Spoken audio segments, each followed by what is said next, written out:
Hello and welcome to my channel poems पहाड़ी।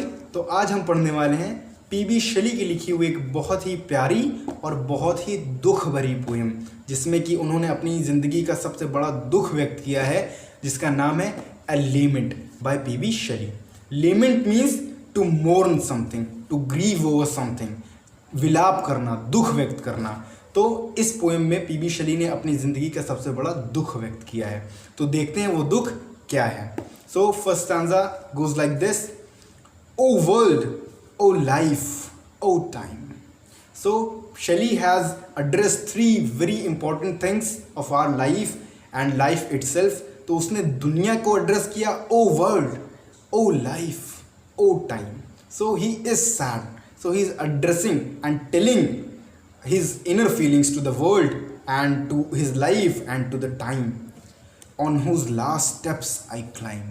So he says कि मैं दुनिया के, वक्त के और अपनी ज़िंदगी के लास्ट स्टेप्स को क्लाइंब कर रहा हूँ। सीढ़ी की, अपनी ज़िंदगी की सीढ़ी की आखिरी कदमों पे, आखिरी जीनों पे मैं आ चुका हूँ। और इस वक्त आपको मैं बताऊँ, शेली is only 28 years old. He is just 28 and he is depressed and very sad that he is writing these lines.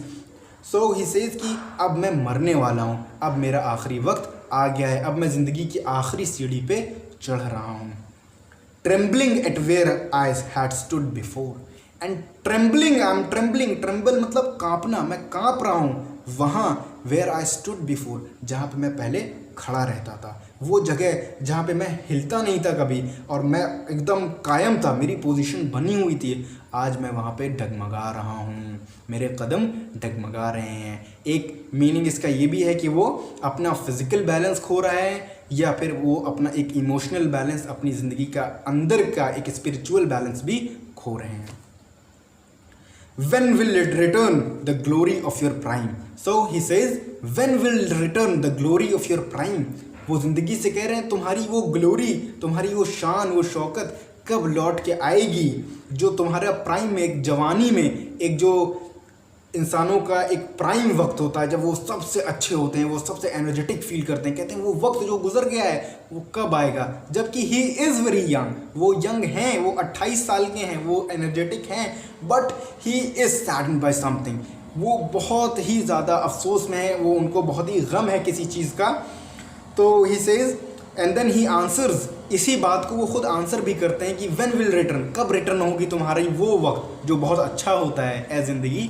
तो वो कहते हैं नो मोर, ओह नेवर मोर, तो कहते हैं कभी नहीं, ओह अब कभी नहीं, वो वक्त जो चला गया अब वो कभी आने वाला नहीं है। So the next stanza goes like this: out of the day and night a joy has taken flight.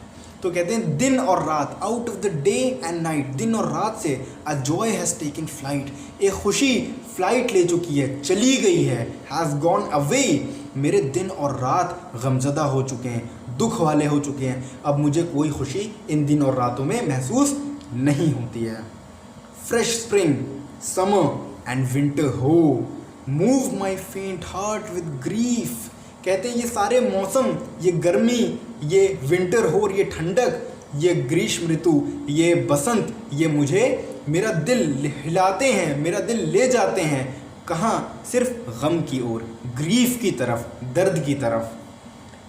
But with delight no मोर, लेकिन खुशी की तरफ मुझे ये ले जाते हैं, डिलाइट, हैप्पीनेस की तरफ, नो मोर, ओह नेवर मोर, अब कभी नहीं, ये मुझे खुशी की तरफ अब कभी नहीं ले जाते। ये सारे मौसम जो मैं पहले एंजॉय करता था, अब मैं इनको एंजॉय नहीं करता हूँ, ये सारी खुशियाँ मेरे दिन और रात से चली जा चुकी हैं, अब मैं अपनी ज़िंदगी की आखिरी सीढ़ी पे चढ़ रहा हूँ। तो ये पोएम अब यहाँ पे ख़त्म होती है। तो ये पोएम आपको समझना होगा कि आपके सिलेबस में क्यों है। आप अभी क्लास 12th में हैं और बहुत सारे ऐसी सिचुएशंस आएंगी, बहुत सारे ऐसे वक्त आएंगे कि आप परेशान होंगे। हो सकता है वो आपके रिजल्ट्स के वक्त हों, हो सकता है अभी आपको चीज़ें सब्जेक्ट्स की अपनी नहीं समझ में आ रही हों तो आप टेंशन में हों।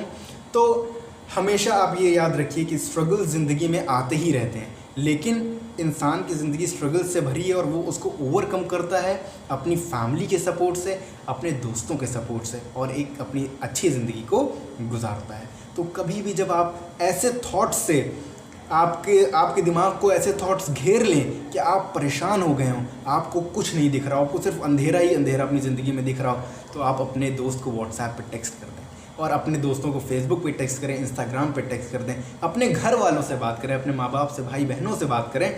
और ये चीज़ें कभी कभी, ये सिंपल चीज़ें बहुत ही मदद करती हैं। एक कॉल, एक मैसेज इंसान की ज़िंदगी को बदल देता है और अच्छी जगह की तरफ ले जाता है। तो कभी भी ऐसा आपको लगे कि आप बहुत परेशान हो चुके हैं, अब आपको कोई रास्ता नहीं दिख रहा है, तो हमेशा ये याद रखिएगा कि एक छोटा सा मैसेज आपकी ज़िंदगी को बदल सकता है। तो कभी भी परेशान ना हो। अपनी प्रॉब्लम्स को शेयर करने के लिए हमेशा अपने दोस्तों से शेयर करें, बताएं उनको आपकी ज़िंदगी में क्या चल रहा है, आपको क्या चीज़ परेशान कर रही है, और हमेशा वो लोग आपको सॉल्यूशंस देंगे ही। और फैमिली हमेशा आपकी सपोर्ट के लिए वहाँ पे रहती है। तो आई होप आपको ये छोटी सी पोएम समझ में आई होगी। Till then take care, bye bye. अब हम मिलेंगे नेक्स्ट सेशन में।